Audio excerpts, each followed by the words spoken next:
If you're an author or plan to be one, get excited because this podcast is for you. Book Marketing Mentors is the only podcast dedicated to helping you successfully market and sell your book.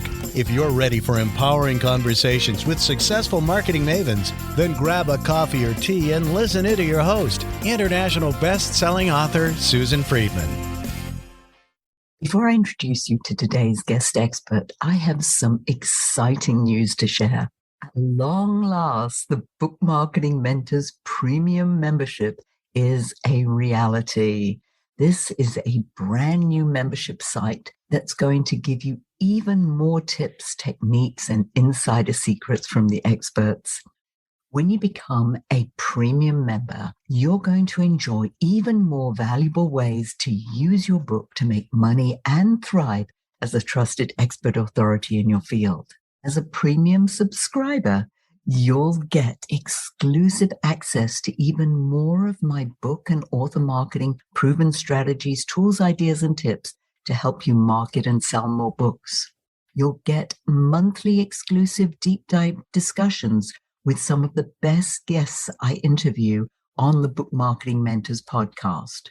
And then finally, how would you like me to interview you? Every month, I'll feature an interview with a nonfiction author, and you've got an opportunity to be chosen as one of those guests. Check the show notes for a link and join the Book Marketing Mentors Premium membership today so that you can also take advantage of the special introductory price. Now, let's get on with the show so that you can meet this week's guest expert and mentor. Welcome to Book Marketing Mentors, the weekly podcast where you learn proven strategies, tools, ideas, and tips from the masters. Every week, I introduce you to a marketing master who will share their expertise to help you market and sell more books. Today, my special guest is the TikTok coach. Samantha Vlascanu is on a mission to convince businesses and brands that TikTok is not just for our teenagers. She's an entrepreneur at heart and spent the last 10 years as an operational consultant. She specializes in working with mamapreneurs who are looking to make more by working smarter, not harder. And there's no dancing required. Samantha, what an absolute pleasure it is to welcome you to the show. And thank you for being this week's guest expert and mentor. Thanks, Susan, so much for having me. I'm so excited to be here. And I'm going to call you Sam because you gave me permission to do that. So, Sam, I know I've talked a little bit about TikTok with some guests, but I've never spent a whole podcast talking about it. So I'm excited to do that because, as I mentioned to you earlier, I really know very little about this platform. Let's talk TikTok. Let's start off by understanding exactly what's the purpose of TikTok as a social media platform. 100%. So I think TikTok has this negative stigma around it where everyone assumes it's just for kids, it's just for dancing, it's just for silliness. But it's evolved so much in the last 18 months, Susan, that it's a huge opportunity for businesses to jump on. And it's a great way to convey your message in a short form video at the end of the day. What I love about TikTok is that it's all about video. And we all know video converts about 80% higher than reading a static post, seeing an article or a blog post about it. And it's because people like photos, people share videos at the end of the day. What makes it so popular? Why are people so excited about it? The algorithm side is actually very, very different than any other social media platform. What I mean by that is you have Instagram, you have LinkedIn, you have Facebook. They're all based on a network driven, meaning your content is getting sent out to the same 20 to 30% of your followers who always engage with your content. So that's great. You have your friends, your family, other entrepreneurs you interact with who are great to see your post and hype you up. But on TikTok side, it's a great lead generation tool because your content or the video that you post is actually going out to more individuals who don't know who you are and aren't following at the moment than actually are. So you're reaching a huge entire new audience potential new readers, potential new partnerships organically without paying a dime. And how does that happen? I mean, what are they doing? If I go on today or tomorrow, how's that going to work? I mean, I've got no relationships at the moment on TikTok.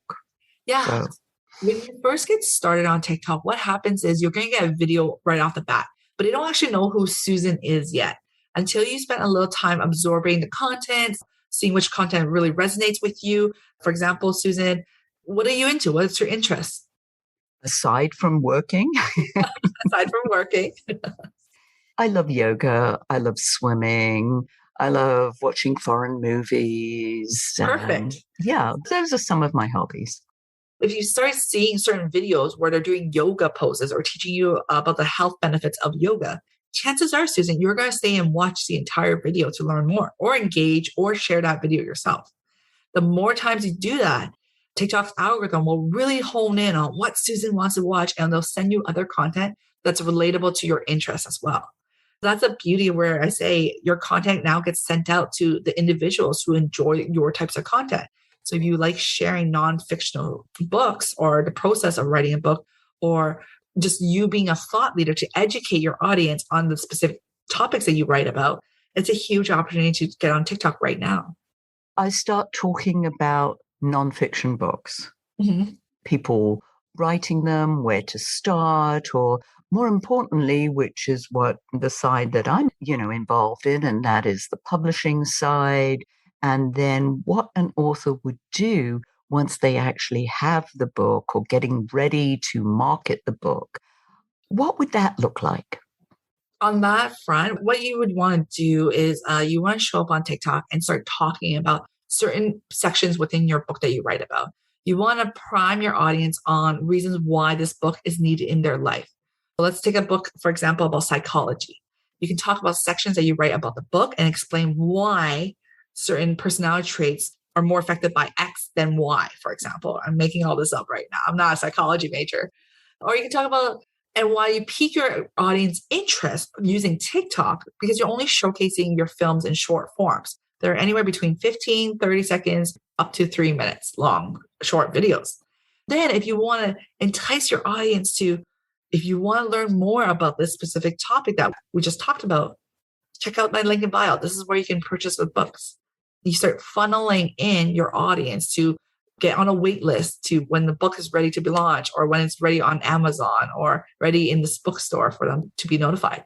So we want to use TikTok as a lead generation tool where you get their email and be able to market to them continuously off of TikTok. Let's go down that route, because I know, for instance, you can't put in links necessarily in Facebook, or I don't know about LinkedIn, and correct me if I'm incorrect here, but you've got to be careful about the promotional side on these sites. How does this differ? You would have your own personal link that you can put in on your profile. Similar to Instagram, where you have a link in your bio, you can do the same thing with TikTok.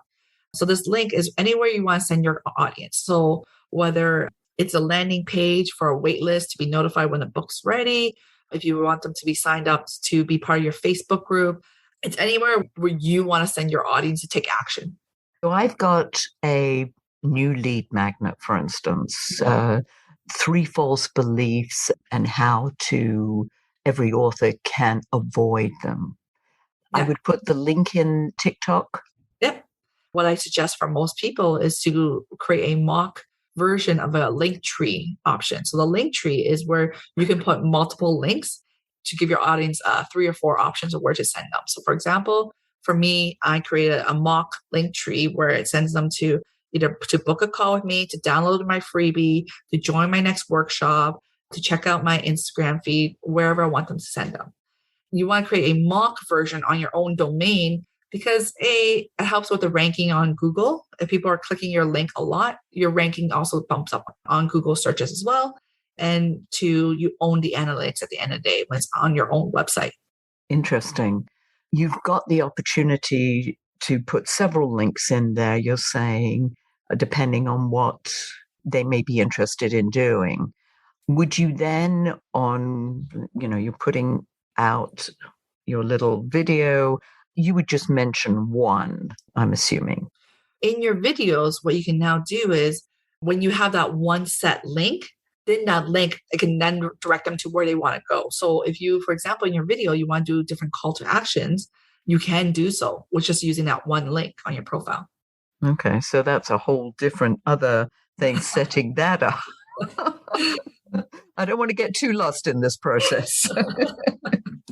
Who's primarily on TikTok? I mean, you say, it's a good lead generator. Here I am. I'm higher up there in almost the fourth quarter of my life here, well into the third quarter, going into the fourth quarter. And then you've got a lot of, I'm assuming, teenagers. You go after the mamapreneurs. I mean, this age disparity, how would that be of benefit for me or be of benefit to the people on the platform? That's a great question, Susan. Okay, I'm ready to get your socks blown off. I'm going to tell you some stats, and they're going to surprise you, I think. TikTok's been downloaded over 3 billion times. And of those downloads, you have over 900 million active users on any given week. Okay. It took Instagram more than 6 years to get to those active user counts. It took TikTok less than 4. Of those active user counts, you have over 400 million active users over the age of 30, spending 82 minutes a day on TikTok. Over the age of 30 is our ideal target audience for most of us. They are the audience that have the disposable income to spend on our books, on our services, on our products. And most importantly, this type of individuals or this demographic group, they're spending a lot of time on TikTok and absorbing other people's content. So you have to jump the line and get in front of them with your books that you're publishing on TikTok. It's fascinating. I'm just like, my mind is going crazy with this. It's funny because I was just on a call. I have a mastermind group that I work with, and I mentioned that I was going to be interviewing you. And the gentleman who's well into his 50s, and he said, "Oh my goodness, my wife is all over TikTok." And I'm like, "Oh my goodness." I mentioned your workshop, which I know you're going to tell us about in a little bit. And he said, "Oh, send me that link. Send me that link. I'm sure she's going to love to attend that." I'm like, oh my goodness. And here I am thinking, like many people, in an era that TikTok is only for teeny boppers. Yeah, I hear you. That's the misconception of what TikTok is. And yes, it did start off for teenagers. It did start off with dancing. But Susan, so did Facebook. So did Instagram. Look where those two giants are right now. I would have jumped on Instagram back in 2009 if I knew where it was going to go by 2021. But it was also targeted just for kids back then. What got you involved in TikTok? Oh, Susan, that's an interesting story. So what happened with me, I actually had a different business 2 years ago. I had a travel business. And guess what happened? COVID came around. I was like, nope, you're not operating. So when I shut down, I felt like the only entrepreneur at the moment that couldn't pivot through any of this. I felt like I did not know where to turn to. I did not know what to do. I turned to TikTok as a way to distract myself from the bad. I actually found the good of what TikTok does, but I realized businesses weren't using it to its advantage. I tested it out for myself, marketed my old business on TikTok. And that's when I realized not only do you grow so fast on a platform on an organic route, but I was getting booked with PR opportunities and getting featured in radio, magazine, TV, getting orders coming in. And that's when I knew I had to help businesses do the exact same thing before it's oversaturated. Talk to us more about that. You say you got PR opportunities, speaking opportunities. By whom? Who is looking at this and what are they looking for? It's more for the social proof side of things. So yes, they reached out to me first on most of them. So like Blog TO is an example, Global News Radio. And you kind of use it as a way of, if people are talking about you, you kind of use it to your leverage. Like this gives you proof that A, you are a thought leader. You're giving your audience enough value for them to be interested in, and you want to share your 2 cents as well. So I know that you're going to give our premium members some more insight and some more insider secrets for on TikTok and what you share with your clients. But give us a little taste of what do you share with your clients in terms of, and I'm assuming these are businesses that Yes. you're working with, as to how they can use TikTok to their advantage. What you want to do is every single video, think of it as like a full movie within 30 seconds. So what I mean by that is you want to have a great hook in your video. So you want to hook in your audience, making sure that they stay on the video if it resonates with them. Like you can share a question, a pain point that your audience is going through and answer it through the video format. You can share a surprising fact that would surprise most of your viewers on TikTok. And they can go into it, explain why that happens. So for example, if you're writing a business book on how to get started as a business entrepreneur, you can start off your hook by saying 80% of businesses fail by year 2. Why? And that kind of really starts priming them and priming your audience to be like, I got to learn more from this individual on TikTok. And you want to do a call to action. So whether your call to action is the small one, like follow for more or learn for part 2, or you can do a big one where you get them to get off of TikTok into your landing page, into your wait list, into your Facebook group, wherever you want to get them to join. You have a hook, you have the meat, which is the content itself, and then you have the call to action you want them to take. Okay. And all within 30 seconds to 3 minutes, you said. Yes. That's the sort of time period that you've got to do this. Yep. Now, when you do this, how much of this do you map out beforehand? I love working smarter, not harder. So I actually batch a lot of my content as much as I can. So I batch all the topics I'm going to do. Then I batch my script. So I know exactly what I'm saying for each video. And then I batch create the content itself. So what I do is I normally block off 2 to 3 hours on, say, a Monday at 9 to 12. And I create 6 to 12 videos, which is then my content for the next 2 weeks.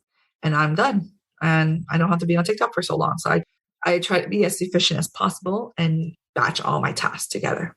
So you're appearing, what, twice a week? Did I get that correctly? I'm on TikTok probably about max 5 hours every 2 weeks. And then I'm done posting by then. So when you say 5 hours in 2 weeks, but that 5 hours is split up into 3-minute segments? Or help me understand that better. Yeah, that 5 hours includes any research that I do on TikTok, any posting that I do, any engagement I do on TikTok. So all of that is around 5 hours every 2 weeks. Oh, okay. So it's not you necessarily appearing, but it's you looking at other posts. And then if somebody is responding to you, are you responding to them personally? I mean, messaging them as you do it on other platforms? How does that work?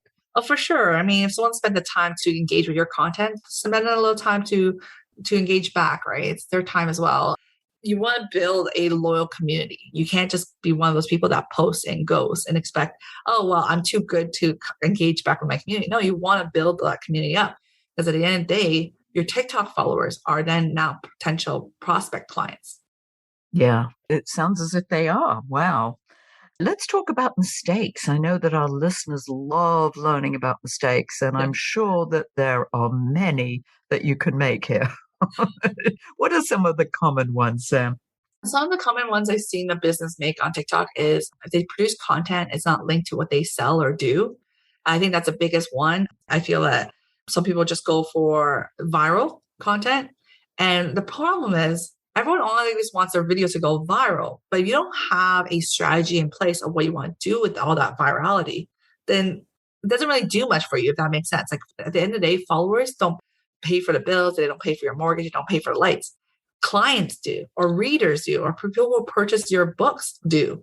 And so you have to make sure you have a right strategy in place for when your videos do go viral, you know where you're setting your audience. The next thing I would say, the biggest mistake is not knowing the difference between producing free content and paid content. Your free content should be focused around the who, the what, the why. And your paid content, which is at the end of the day, your book that you want audience to purchase the book itself, is the how. Okay. So what I mean by that is You want to prime your audience to really think, see where your book will help me in my life or in my business or wherever I want to grow in or my mindset. And by priming your audience on the who, the what, the why, really make sure that your audience can see how your book will fit in that gap and solve my problem at the end of the day. Okay. So you're not actually physically selling, though, on TikTok. Is that correct? Use as a lead generation tool. So again, it's more of you get in front of your audience, you get them to thinking about you get them to move the value off of TikTok into somewhere else where at the end of the day, you get their email, and that's how you can get to getting them to a client. Okay. And so let's go back to getting started on this. Talk us through. I want to get started, let's say. I mean, you convince me that this is a platform that I should investigate. What would my first step be? The first step I want you to do, I want you to absorb content, honestly. That's the easiest thing I want you to do. And the reason why is because I want you to see how other people are doing their videos on TikTok. If there was a video that really sparked your interest, start writing it down. What do you think their hook was? What do you think captivated you into watching the entire video? And if there are videos that wasn't very good, but they're in your industry, write that down as well. Write down ideas of what you would have done differently to make it more engaging or interesting for your viewers. Once you're ready to start making your videos on TikTok, I'm going to say keep it simple. Keep it simple where you're just talking straight to the camera, and start with your top 10 FAQs you get asked by your audience all the time. So for example, if you're in history, you're a history writer, 10 biggest questions that everyone always asks you that you can always answer in your TikTok videos now. So would you, let's say, do all 10 at the same time, or would you do 3 today and 3 another day?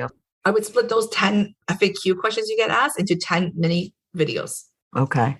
So each video is like a 30-second video. Mm-hmm. And then what? And then you post. Make sure you add some text around it so that because about 60 to 70% of viewers on TikTok are also watching videos on no volume. So it's always great to make sure that you always add text context to your videos so that if they are interested, they'll turn up the volume to listen to what you have to say as well. Okay, so that text would be like a summary that basically condenses everything that you're saying in that video in what, a couple of sentences or one sentence? Like I would use a text feature as more of either as a closed caption option if people just want to read what you're trying to say instead of turning up the volume, or as a way to paraphrase what you're saying and showcase the key points you want your audience to remember. Okay. And does TikTok have that capability of doing the captioning for you, or is that something that you add? How does that work? Yeah. So TikTok's very intuitive. You can add the closed caption option. You can add text where you want them to go. It's very intuitive. It's scary than it actually is, I will say. All these things actually are until you get into them. Yes. I mean, just even the idea of it at the moment. I mean, I'm just like, okay, I'm sweating a little and yes, what's it going to mean? So yes, when you're new at something, it does take a while, to learn how to ride the bicycle. Absolutely. Getting on camera is not a skill you know automatically. It's something you have to practice on, right? And getting in front of a camera and talking to like thousands or millions of people, that sounds really scary, but it does take practice and there is a learning curve, but it gets much easier once you get used to it. And I've said this before when I've talked to people about video. It's like, yes, I can stand up and do a presentation in front of thousands of people, but when I'm looking at that little screen, that camera, that lens is like, oh, just something else happens. I don't know what. The red blinking light, for sure. It's a little deer in headlights, right? Moment. Yes. Now, are people concerned about the quality? How particular does one need to be here? So that's a really good question, Susan. So because of TikTok is so short form, and because people are watching, say they're watching 100 or 200 videos in one sitting, and your video happens to be in that batch of videos that they're watching, you do want to consider the quality of the film that you're doing. So my best answer for this is to use your back camera instead of using your selfie camera so you don't see yourself. So use the back camera. Is usually a higher quality as well. And make sure that you just have good lighting. So when you're filming your TikTok videos, make sure it's filmed during the daytime. If you can film in front of natural light, so if you can film in front of a window, that's great. Or if you can use a ring light makes everything much easier to see. And the reason behind that, why quality matters so much on TikTok, is because you only have about 2 to 3 seconds to hook in your audience for them to decide whether or not to stay on your video. And by having poor quality, that's making my job a lot easier to be like, nope, I'm going to scroll past this video. I just can't imagine sitting down and watching 100 videos. I mean, just the thought of that makes my head spin. But there are people who are doing this, obviously. Yeah, it's very addicting, Susan. I will say, if you have too much work going on, don't download TikTok. You're going to lose a lot of time watching a lot of entertaining and educational videos. So, well, and it's funny you should say that, because one of my guests, Esty Rand, who talked to mention TikTok and how she's excited about it and how it's working for her. And I went on to her page to have a look at what she's doing, thinking, oh, maybe I can do what she's doing. But she's dancing around and she's walking around her house. And I'm like, I don't see myself doing that. I've got to be still and focused on what I'm doing. So it would be a very different approach. I think what your guest was talking about, like, that's who her brand is. Mm-hmm. Keep in mind, you want to always be you, because nobody else can. If you don't want to walk around or do these fancy transitions, you don't have to. Most of my clients are literally just talking straight to the camera as if they're doing a Zoom call. But they make it a little bit more interesting, obviously, with adding a great hook, with a great question at the beginning. Keep it simple. Don't worry about all those fancy editing or dancing or pointing. Just keep it simple and just talk straight to the camera. Yeah, so there isn't an expectation that I'm there to necessarily entertain, so to speak. No, not necessarily at all. I mean, my clients, they don't dance. They're all in the professional service field and in a product-based business. They don't dance. That's too funny. And you say no dancing required, which is, I think that's an important point, because, again, there's this visual of you seeing people, doing these dances or singing or doing something crazy. And I'm like, that's not what I'm about. So, yes, with your hand holding, I'm definitely going to look into this. So, Sam, I know you've got this exciting workshop coming up, I think November 17th. Talk to us about that, because many of our listeners, if they're interested in TikTok and they want to use it as a lead generation tool, should definitely be there. So tell us more. Oh, this workshop is an intensive workshop. It's going to be November 17th, and there's going to be 2 session times. So you can choose the 9:30 session or the evening time. It's going to be 2.5 hours long, live with me. And we're going to make sure that you understand the entire strategy of TikTok and how to get started on TikTok, what kind of content to produce, how to do those videos itself, and making sure that you funnel your audience into the correct spaces and having the right conversion systems in place. It's an intense workshop, but you'll leave with a clarity and understanding of how to use TikTok for your business. I love it. And how can people find out about that? Yeah, I mean, if you guys want to just check out my Instagram at the TikTok Coach and just take a look at the link in bio, you can take a look straight at the workshop. Fabulous.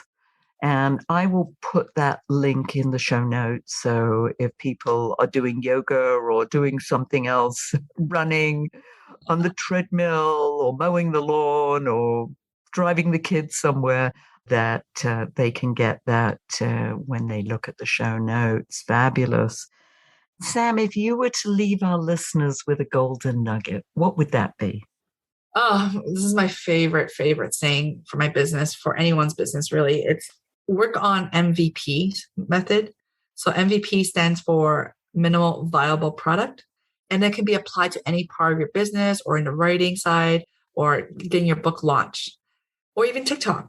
The idea here is I don't want you to aim for perfection, just aim for done.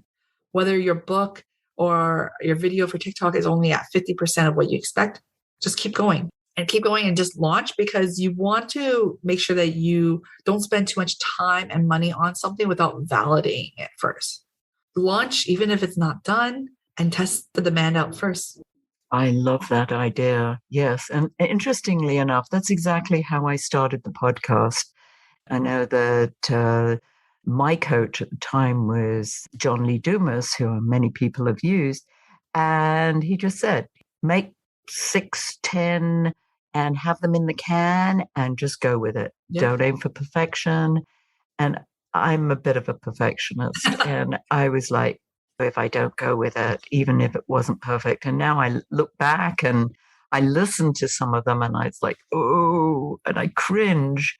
However, 5 years later, this is a whole different podcast to what it was, when I first started. And I'm sure that same approach would happen with TikTok as well. Trust me, Susan, my videos in the beginning were so cringeworthy. I'm like, oh my God, I did those videos. And I'm like, I have to keep them up because I have to show my clients, I keep my old videos up. You guys all have to do the same thing. It's going to be cringeworthy, but you have to learn. You can't learn unless you do. Yes. I mean, you're learning on the job, sort of, so to speak. But I love the idea of cringeworthy. Yes, I love that word. Well, Sam, thank you so much for sharing your wisdom. And I know that we're going to jump into the premium membership site in a moment. And you're going to give us some more insider TikTok secrets there for our premium members. So I look forward to that. And in the meantime, thank you all for taking time out of your precious day to listen to this interview. And I sincerely hope that it sparks some ideas you can use to sell more books. Here's wishing you much book and author marketing success. The time is now to take action and finally build your book-selling empire. And the great news is that Susan is here to help you. Visit bookmarketingmentors.com and sign up for a free 15-minute book marketing strategy session with Susan. She'll help you discover your first steps to marketing and selling your book.